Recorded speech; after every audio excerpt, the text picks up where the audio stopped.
எனக்கு பிரியமானவர்களே, இன்று நாளிலே நாங்கள் பார்க்கிற 10 கட்டளை பற்றி இந்த இறை வார்த்தை எங்களை அழைத்து நிற்கின்றது. எனக்கு பிரியமானவர்களே, அன்றைய காலத்தில் நாங்கள் பார்க்கிறோம் இந்த 10 கட்டளையை ஆண்டவர் மோசேயினூடாக இஸ்ரேல் மக்களுக்கு கொடுத்தது அவர்களை வழிநடத்துவதற்காக, சரியான பாதையில் வழிநடத்துவதற்காக.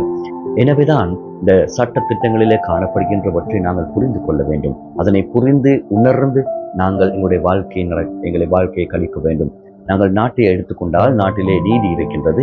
அதனை தொடர்ந்து மறை சம்பந்தமான அல்லது நாங்கள் சமுதாயத்தில் எப்படி வாழ வேண்டும் என்பதனை பற்றி பல தரப்பட்ட கருத்துக்கள் காணப்படுகின்றது. அதனை தொடர்ந்து ஒவ்வொரு சமய ரீதியான முறையில் வாழ்வதற்கு எங்களை அழைத்து நிற்கின்றது. 2-3 காரணங்களை நாங்கள் வைத்து பார்க்கின்ற பொழுது, சட்டத்தை விசேடமாக பாராளுமன்ற சட்டம் இருக்கின்றது, நாட்டிலே சட்டம் இருக்கின்றது. இவ்வாறு இந்த சட்ட திட்டங்களை நாங்கள் கீழ்ப்படிந்து வாழ வேண்டும். அதிலிருந்து விலகி செல்கின்றவர்களுக்கு அல்லது அதில் தப்பி வாழ்கின்றவர்களுக்கு இறைவனுடைய அல்லது தங்களுடைய மறையின் ஊடாக வாழ்வதற்கு அவர்களுக்கு வாய்ப்பு கொடுக்கப்படுகின்றது.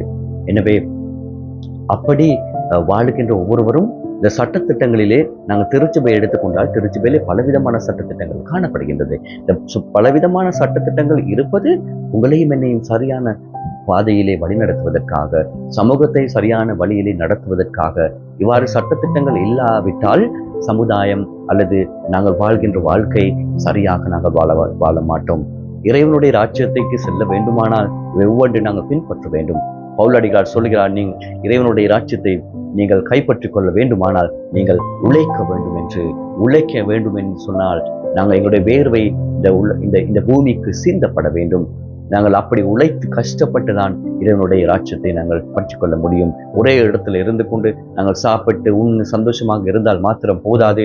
இறைவனுடைய ராஜ்யத்துக்காக நாங்கள் உழைக்க வேண்டும். அப்படி உழைக்கின்ற ஒவ்வொருவருடைய வாழ்க்கை ஆண்டவர் ஆசீர்வதிப்பார். அந்த வரப்பிரசாதங்களை வேண்டி நாங்கள்